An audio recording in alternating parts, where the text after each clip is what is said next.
Welcome to the edge of space, the boundary above us. Today, we embark on a journey to explore the invisible line that separates our breathable world from the vast cosmic ocean. From our perspective on the ground, the sky above us feels incredibly close, a familiar blue canopy that defines our daily existence. Yet, just a short distance upwards, this familiar world gives way to an entirely different realm, a vacuum where life as we know it cannot survive. This boundary, often imagined as a distinct line, is in reality a gradual transition, a fading embrace of Earth's protective atmosphere. Space truly begins where the atmosphere becomes so thin that it can no longer sustain conventional aircraft flight through aerodynamic lift. This critical point is often associated with the Kármán line, a theoretical altitude that marks the commonly accepted boundary between Earth's atmosphere and outer space. Named after Hungarian-American engineer Theodor von Kármán, this line is defined by the altitude where an aircraft would have to travel faster than orbital velocity to generate enough lift to stay airborne. At approximately 100 kilometers or 62 miles above sea level, the air density is so low that wings become ineffective, and only rocket propulsion can provide sustained flight. While the Kármán line is widely recognized, some organizations, like the U.S. Air Force, define space at a slightly lower altitude of 80 kilometers or 50 miles.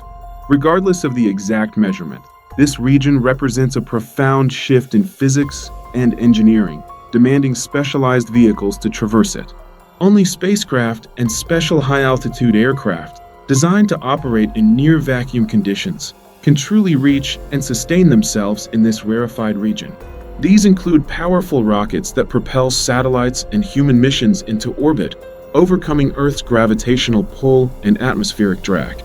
High-altitude balloons, though uncrewed, can also reach the very fringes of space, carrying scientific instruments to study the upper atmosphere and cosmic rays. Even advanced experimental aircraft, like the X-15, push the boundaries of atmospheric flight, reaching altitudes well above the Kármán line. Beyond this point, where the air is virtually non-existent, a new set of rules applies, and the sensation of weightlessness becomes a reality for those who venture there. It's a common misconception that gravity disappears once you cross into space.